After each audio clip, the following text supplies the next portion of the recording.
The Vortani merchant's four eyes gleamed with barely concealed amusement as the human female approached his stall in the lower markets of Station Kepler 7.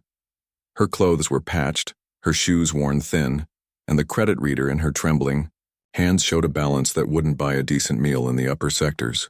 Looking for something specific, soft skin? Zrix clicked his mandibles in what passed for politeness among his species. The translation implant rendered his words with mechanical precision, though it couldn't capture his disdain. The woman, Sarah, Chen, according to the station records he'd quickly accessed, stared at the caged creatures lining his booth.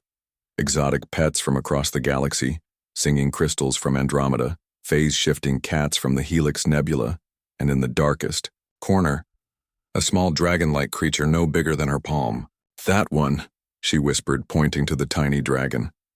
Its scales were dull gray, its eyes clouded with what the Vortani had diagnosed as terminal neural degradation.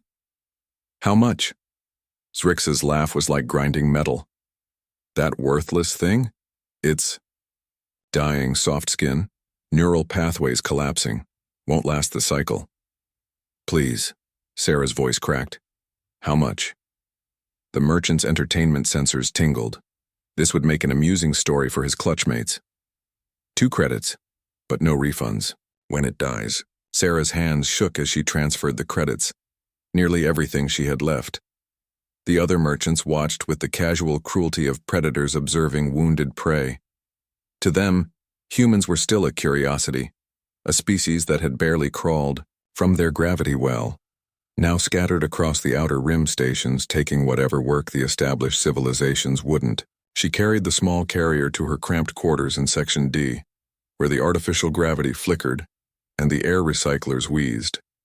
Inside the carrier, the tiny dragon lay motionless, except for the barely perceptible rise and fall of its breathing. Sarah had grown up on Terra's overcrowded cities where pets were a luxury few could afford. She'd dreamed of having something to care for, something that might care for her in return. The job on Kepler 7, cleaning waste processors, for 12 hours a day was supposed to be temporary, a stepping stone to something better. That was 8 months ago. She opened the carrier and gently lifted the dragon. Its skin was warm and she could feel its tiny heartbeat against her palm. "Hey there, little one," she whispered. "I know you're hurting. I know exactly how that feels."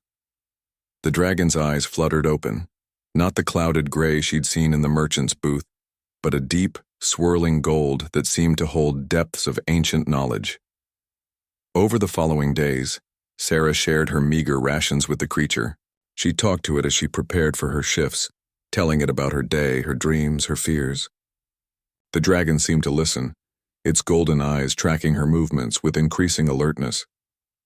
"The others think I'm crazy, you know," she said on the 4th day, gently stroking its scales with one finger. "Spending my last credits on a dying pet. Maybe they're right. But everyone deserves to be wanted, don't they? Everyone deserves to know they're not alone." The dragon's scales had begun to shimmer, the dull gray giving way to deep emerald shot through with veins of silver. Sarah attributed it to better nutrition, though the transformation seemed almost too dramatic. On the 7th day, as Sarah prepared to leave for her shift, she heard something that made her freeze. "Sarah." The voice was soft, melodious, and seemed to resonate directly in her mind. She turned slowly to find the dragon sitting upright, in its carrier, no longer the palm-sized creature she'd rescued, but something magnificent and clearly intelligent. You said my name," she whispered, tears streaming down her face. The dragon's mental voice carried warmth she hadn't felt in years. "You were the first in 300 cycles to speak to me as if I mattered, to see beyond the failing shell and touch the being within." Through their growing mental connection, the truth unfolded. The creature wasn't a pet at all, but a member of an ancient species, the Draconians, who had once been the galaxy's guardians before retreating to the spaces between stars. This young Draconian had been captured by slavers, its consciousness suppressed by neural inhibitors that had slowly been killing it. "Why didn't you tell anyone?" Sarah asked. "Who would have believed? Who would have cared? The galaxy has forgotten. Us relegated us to myth and legend. We became convenient fiction, exotic pets for those wealthy enough to afford us. But something in Sarah's touch, her genuine compassion, had begun healing the neural damage. Love, the dragon explained, was a force the galaxy's scientists had never properly understood. Among humans, it could transcend biology itself. Within weeks, the dragon had grown to its full size, its wingspan filling Sarah's small quarters.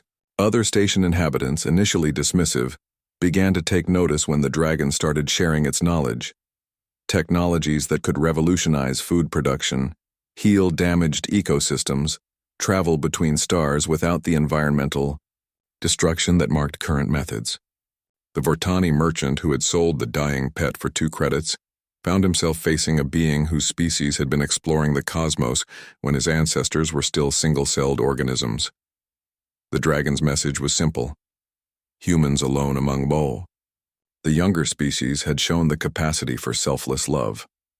Sarah stood before the station council, no longer the desperate cleaner from Section D, but humanity's first ambassador to a species that could reshape galactic civilization. "You," see, the dragon said, its mental voice now reaching all present. "Your species surprised us. In a galaxy where compassion is seen as weakness, where profit margins matter more than individual lives, one human saw a dying creature and chose love over logic, hope over despair." Sarah wiped away fresh tears, remembering that first moment, when a magnificent being had spoken her name with such gentleness.